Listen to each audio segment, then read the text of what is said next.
And we're back. Deal with it. It's been another week, bro. Yeah, exactly. Episode something. We didn't look it up beforehand. Whatever. Yeah. Talking about some raw. Yeah. So this is the value episode. And I think we drew the line a little bit higher here just because raw tends to be a little pricier per gram. Yeah. So. Yeah. And for me personally, my drinking habits is going to be at least one ripe a day. And then these days it's probably like 2 raws a day. Or more. But nevertheless, I think we both enjoy spending a little bit more money on these types of teas. I think the reward to expense ratio is maybe worth it. I think for both of us, the ripes tend to be more like the very casual brews. Totally. Whereas the raws are, something to take a little more time with and appreciate. Yeah. I'm definitely waking up in the morning to my ripe. Yeah. My ripe is waking me up as well, and so I'm not as attuned to the exact nuances of those teas, nor do I feel like that I need to so much. So why don't you start us off this time? Yeah, sure. So value-wise, it's going to be pretty factory heavy, just because boutiques tend to be a little pricier. So first up, you can get this from a bunch of places, but from MXT on Taobao is usually where I recommend people get it. It's the 2004 Xiaguan Jiaji tool. Costs about 60 RMB, so that is about $7-8 for a 100-gram tool. 2004. Really reasonable. MXT, they're based in southern China, so it's had 21 years of pretty good aging there. Yep. It's probably the cheapest raw tea that I drink regularly. Cool. And it's like just kind of classic Xiaguan, woody, burly, retired smoke. Yeah. Ideally, you want it with enough kind of age that it's mellowed out a bit. But it's it's a nice solid brew. Do you want to do one? Sure. Factories as well. So we're going to go Dayi. So the 2008 8582, which is $58. So pretty close to a little under that 20 cents a gram, or under $1 for a 5-gram session. We had a big mega-sode on the Denny Sodes 100 comparing the 8582s. And then you bought a bunch of it. And I bought 2 tongs of this one. I really like it. Yeah. so this is amongst your most owned teas. It is definitely among, absolutely. I think I only have one other one that's got technically more. I think I have, 15 cakes of the... Love Forever. Yeah, I do. I just can't get over that one. Anyway, also apparently 2003 material, so... it has to be old for the Xiaguan teas. Nevertheless, 8582, a classic benchmark recipe that, for me, is just a really lovely daily drinker. It's a great way to introduce someone to raw tea. It's a great way to just pull out and compare a tea against this to learn a bit more about the nuances of the teas that I'm trying to be more focused on. It's a great tea also to have and give a quarter of a cake to someone who's really excited about it. Sure. So, and why the 2008? The 2008, on our comparison episode, I thought really just rang as like the nicest balance of strength with all the kind of high brightness that I really enjoy and fruitiness from the 8582. Yeah. I actually had the 2010 on my list, which is just a touch cheaper. About $20 cheaper. Yeah. For very similar reasons. Yeah. I mean, it's like a nice solid. I think the 2008 is a little more potent. Mm-hmm. So I think that's one thing it definitely has going for it. Yeah. But if you are a cheapskate, don't want to spend that extra $15. 2010's right there. Yeah. And you have to be really paying attention maybe to notice the differences. Yeah. Next up on my list, I have also from Quiche the 2007 Mengku Spring Tips. Oh, cool. This is about $32. So those of you unfamiliar with the Mengku factory, a lot of their tea has traditionally been used for kind of black tea. Mm-hmm. And so a lot of it has this kind of Zhongcha black tea sort of character to it.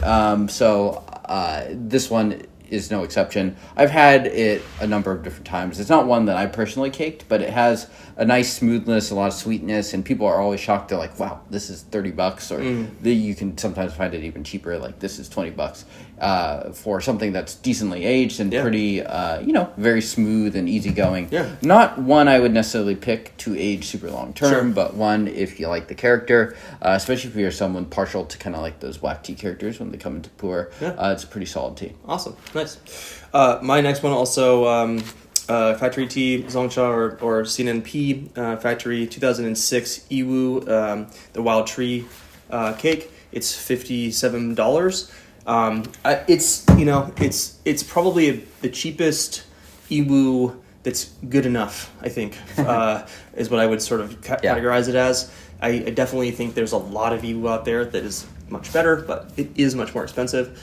So if you're trying to get into the profile and really understand the character of Yiwu teas, I think this is a great one to have as a benchmark. Comparing it to other Yiwu teas, it's going to fall flat. It's just part of the deal. But again, if you want to kind of experience the character of Yiwu, get a bunch of those teas, a large volume of the tea for a really reasonable price. Yeah. I enjoy drinking it every once in a while as well, right now. Yeah, something like that, plus the 8582. It's like you get a kind of a decent benchmark of, Totally. Like Yiwu and, more of the factory style teas. Yeah.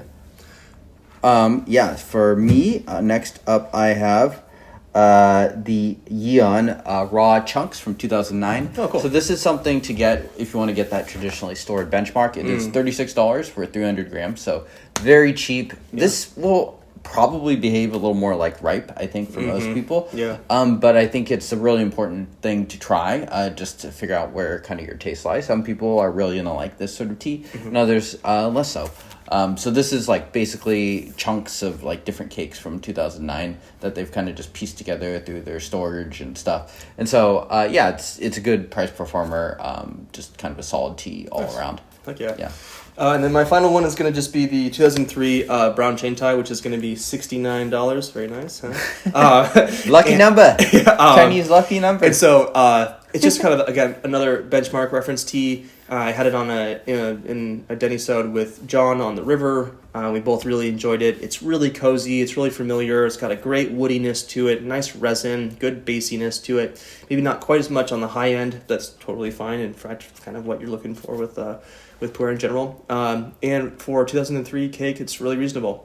Now, it's going to be a bit more variable. I think the people have different preferences on the stamps and barcode and so forth. Single stamp, no barcode, bro. I think that is what this version is on Quiche. Which Until they ran out of it. Yeah. So, but again, maybe reach out to Quiche Teas on Discord and see if they can restock it for you. Yeah. The different productions are a true headache for some of those teas. You know what I should mention, actually, is Quiche offers a split factory quarter cake sampler that contains, I think, 2 of the reference teas that I just mentioned. I think it's 7542 and 8582. Yep, it's the 2010 7542. It's the 2008 8582. It's the brown Changtia, and then I can't remember the other. I think it's the Iron Cake 8653, which is next on my list. Okay, there you go. Yeah. This Great one value. is about $68. It's just kind of a classic Xiaguan Iron Cake 8653.